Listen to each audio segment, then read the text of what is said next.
Hello welcome to VBG channel. CP Kothakota Srinivas Reddy posting కోసం and transfers కోసం recommendation letters తీసుకొచ్చిన వాళ్ళకి గట్టిగా వార్నింగ్ ఇచ్చాడు. ఆ వివరాలు ఏంటో మనతో ఉన్న షాన్ గారిని అడిగి తెలుసుకుందాం. నమస్తే సార్. నమస్తే అమ్మా. సిపి కొత్తకోట శ్రీనివాస్ రెడ్డి దగ్గరికి ట్రాన్స్ఫర్స్కి కానీ పోస్టింగ్ కానీ రికమెండేషన్ లెటర్స్ తీసుకొచ్చిన వాళ్ళకి గట్టిగా వార్నింగ్ ఇచ్చారు. మరి ఈ వీళ్ళనందరినీ కాంగ్రెస్ ప్రభుత్వమే తీసుకుంటారు కదా సిపి వాళ్ళని.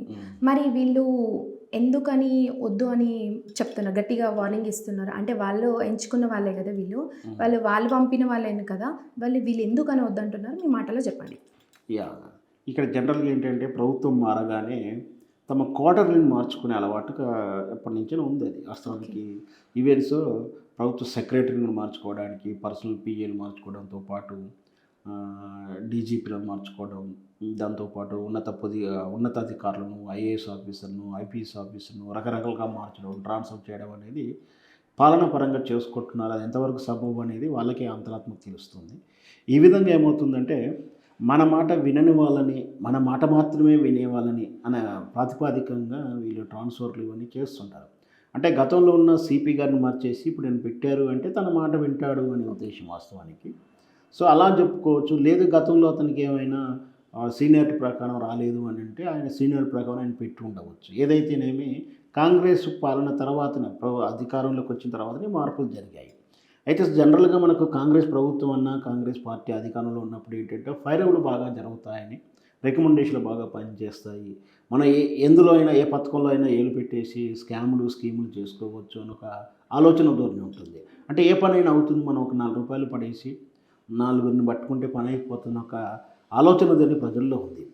ఎప్పుడైతే ఈ కాంగ్రెస్ ప్రభుత్వం రాగానే ఈ ఎమ్మెల్యే లెటర్స్, ఎంపీ లెటర్స్ అను రకరకాల రికమెండేషన్ లెటర్తో సహా ట్రాన్స్ఫర్ కోసం వస్తూ దాంతోపాటు ఆ రికమెండేషన్లను కూడా సిపి గారికి సబ్మిట్ చేశారు. దాంతో ఆ వరవడి ఎక్కువయ్యేసరికి తాను ఒకసారిగా బహుశా ఈ గతంలో ఇలా చూడలేదు. ఎందుకంటే గత 10 ఏళ్లలో ఇటువంటి నడవలేదు. కేసీఆర్ ప్రభుత్వంలో ఏ రికమెండేషన్ లేదు. వాళ్ళు ఏం చెప్తే ఆ 4, 5 ఏం చెప్తే అది నడిచేది. తర్వాత మిగతా ఎంత పెద్ద లీడర్ అయినా సరే ఆయనకి ఏ రికమెండేషన్ లేదు. అదే ఇప్పుడు అక్కడ బీఆర్ఎస్ ప్రభుత్వం మీద ఉన్నటువంటి గతంలో విమర్శ. అంటే ఒక పౌర సరఫరా శాఖలు ఏమైనా జరగాలన్నా కూడా ఆ శాఖ కమిషనర్ కానీ, ఆ శాఖ మినిస్టర్ కానీ చెప్తే కూడా పనవకపోయేది ఉదాహరణ.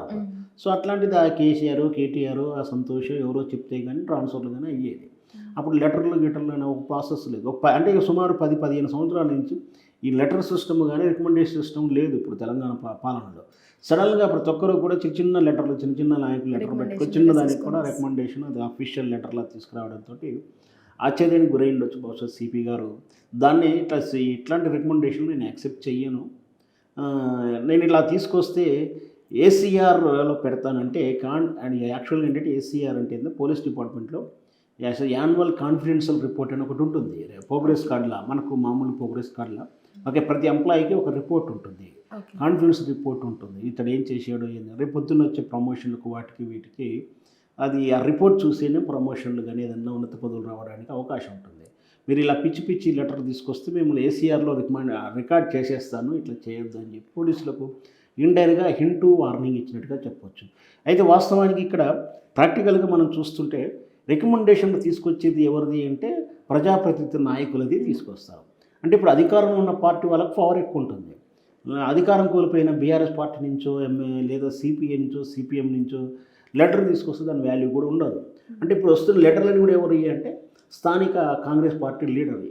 సో ఇక్కడ కాంగ్రెస్ ప్రభుత్వ పాలనలో కాంగ్రెస్ ప్రభుత్వం తీసుకొచ్చిన సిపి గారు మరి కాంగ్రెస్ ప్రతినిధుల లెటర్ యాక్సెప్ట్ చేయనంటే మీనింగ్ సందేశం ఏ విధంగా ఉంటుంది, కొంచెం నెగిటివ్ ఉంటమాట వాస్తవమైనప్పటికీ. మరి అది దీనికి ఇట్లా మా పోస్టులని మా లెటర్ ఎందుకు రికమెండేషన్ లెటర్ని యాక్సెప్ట్ చేయమని ఎవరికి కూడా అట్లా బయటికి అనేలా చెయ్యరు. కాబట్టి బహుశా వేచి చూడాల్సింది కాంగ్రెస్ అధిష్టానం దీన్ని ఎట్లా తీసుకుంటారు, లేదా కంపల్సరీ మా లెటర్స్ ప్రకారం రికమెండేషన్ ప్రకారం మేము ట్రాన్స్ఫర్ చేయాలంటారా, తన మాట వింటలేదు కాబట్టి అసలు సిపి గారిని మళ్ళీ మారుస్తారా, ఇవన్నీ కూడా మనం వేచి చూడాలి. ఎంతమైనా సరే సిపి గారి కన్సల్టేషన్ ప్రకారం చూస్తే, సిపి గారి కన్సల్ట్ ప్రకారం చూస్తే నిజంగా కూడా మంచిది. ఒక పద్ధతి గల నాయకుడు, పద్ధతి గల అధికారి, సిస్టమేటిక్గా రికమెండేషన్ కాకుండా ప్రతిపాదికంగా లేదా అక్కడ ఉన్నటువంటి అవసరాన్ని గ్రౌండ్ బేస్ మీద తీసుకొని ఈ ట్రాన్స్ఫర్లు కానీ, ప్రమోషన్స్ కానీ, స్థానచలనాలు, స్పౌజుల విషయం వచ్చినప్పుడు ఆ గ్రౌండ్ రియాలిటీ చూసి ఇవ్వాలన్న ఉద్దేశం ఏదైతే సిపి గారు నిర్ణయం తీసుకున్నారో నిజంగా అట్లాంటి నిర్ణయాన్ని ఆహ్వానించాలి.